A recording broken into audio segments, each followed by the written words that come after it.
श्री कृष्ण गोविंद हरे मुरारी, हे नाथ नारायण वासुदेवाय।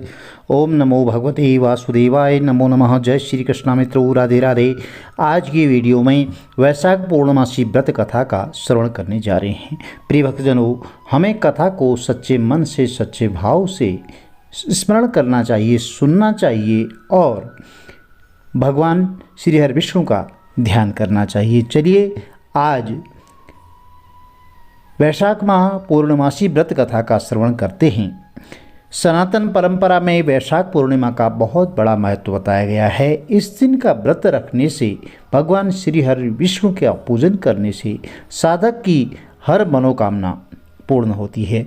बोलिए गणपति गजानन महाराज की जय, श्री हरि विष्णु भगवान की जय। हिंदू पंचांग के अनुसार वैशाख महीने का जो पूर्णमासी का व्रत रहता है, यह शुक्ल पक्ष की पूर्णिमा तिथि के दिन रखा जा रहा है और वर्ष 2024 में 23 मई 2024 के दिन, गुरुवार के दिन यह व्रत रखा जा रहा है। और इस दिन पूर्णमासी के शुभ अवसर पर आप गंगा स्नान कर सकें तो अति उत्तम रहेगा। अन्यथा आप घर में ही नहाने वाली बाल्टी में थोड़ा सा गंगा जल मिश्रित करके माँ गंगा का बहाव करते हुए और स्नान करें। फिर श्री हरि विष्णु भगवान का पूजन करें और पीले पुष्पों से पीले फल लेकर के आएँ, भोग लगाएं और फिर कथा सुनें, आरती करें। चलिए कथा आरंभ करते हैं। एक बार की बात है, द्वापर युग में माता यशोदा भगवान श्री कृष्ण से प्रश्न पूछती हैं कि आप इस पूरे संसार के जगत के पालक हैं और मुझे आप कोई ऐसा उपाय बताएं जिसको करने से इस मृत्युलोक में कोई भी स्त्री को विधवा होने का डर ना रहे और ना ही निसंतान होने की तकलीफ रहे। तो तब भगवान श्री कृष्ण ने यशोदा से कहा कि मैं आपको एक ऐसे व्रत के बारे में बताता हूँ जिसका पालन करके सुहागन स्त्री को अखंड सौभाग्य की प्राप्ति होगी। तो कांतिक नामक नगर में राजा चंद्रहास्य नाम का एक राजा रहता था। उसी नगर में धनेश्वर नाम का एक ब्राह्मण व्यक्ति अपनी पत्नी सुशीला के साथ में रहता था। इनके पास धन दौलत की कोई कमी नहीं थी, परंतु ब्राह्मण की कोई संतान नहीं थी, जिसकी वजह से दोनों पति पत्नी बहुत ही उदास रहते थे। एक बार उस नगर में एक साधु आते हैं जो घर घर में जाकर के भिक्षा मांगते हैं, लेकिन वो साधु धनेश्वर के घर में भिक्षा मांगने नहीं जाते हैं। तो इस बात को देख करके सुशीला और धनेश्वर बहुत दुखी हो जाते हैं और साधु से प्रश्न पूछते हैं कि वह सबके घर में तो भिक्षा मांगने के लिए गए और परंतु उनके घर में क्यों नहीं आए। तो सब साधु महाराज कहते हैं कि तुम निसंतान हो और निसंतान के यहाँ से मैं भिक्षा लेना उचित नहीं समझता, पतितों के घर से अन्न लेने के समान होता है। मैं ऐसा करके पाप का भागीदार नहीं बनना चाहता हूँ। साधु की यह बात सुनकर के दोनों बहुत दुखी हो जाते हैं और साधु से पूछते हैं कि कोई ऐसा उपाय बताइए जिससे हमें संतान की प्राप्ति हो सके। तो साधु की सलाह पर दंपति ने 16 दिन तक माँ चंडी का पूजन किया।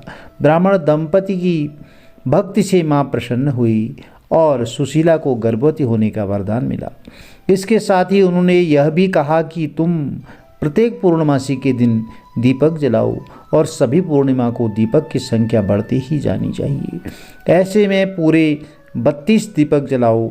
माँ काली का आशीर्वाद से सुशीला गर्भवती हुई। काली माता के कहे के अनुसार वह दीपक जलाती रही। उसके बाद उसने एक पुत्र को जन्म दिया जिसका नाम उन्होंने देवदास रखा। अब देवदास जब बड़ा हुआ तो धनेश्वर ने उसे शिक्षा प्राप्ति करने के लिए काशी भेजा। काशी में देवदास के साथ एक अजीब घटना घटी, जिसकी वजह से धोखे से देवदास का विवाह हो गया।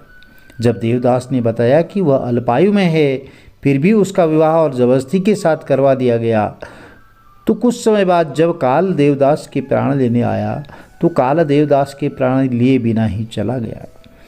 तब काल ने यमराज से कहा कि वह देवदास के प्राण लेने में सक्षम नहीं है। जिसके बाद यमराज ने इसके पीछे का कारण जानने के लिए भगवान शिव और माता पार्वती के पास पहुँचे। तब माता पार्वती ने माता काली के वरदान से वृतांत को यमराज को सुनाया और कहा कि ब्राह्मण दंपति ने पूर्णमासी का व्रत रखा था। इसके कारण काल देवदास का कुछ भी बिगाड़ नहीं पाया। तभी से कहा जाता है कि पूर्णिमा के दिन व्रत करने से काल से भी मुक्ति मिलती है और भगवान श्री हरि विष्णु सभी की मनोकामनाओं की पूर्ति करते हैं। तो प्रिय भक्तजनों, यह पूर्णमासी के दिन सुनी जाने वाली कथा थी। यदि आपको यह कथा अच्छी लगी तो चैनल को लाइक कीजिए, शेयर कीजिए, सब्सक्राइब कीजिए, साथ में बेल आइकन अवश्य प्रेस कर दीजिए, जिससे कि आने वाली जो वीडियोज़ हैं उनकी नोटिफिकेशंस आपको ठीक समय पर मिलती रहे। श्री हरि विष्णु भगवान का आशीर्वाद आपके कुटुंब में, परिवार में सदैव बना रहे। प्रिय भक्तजनों, आप पूर्णमासी के दिन सत्यनारायण भगवान की व्रत कथा भी श्रवण कर सकते हैं। इसके सुनने से भी मनोरथों की पूर्ति होती है। जय श्री कृष्णा, राधे राधे। आपका दिन शुभ हो।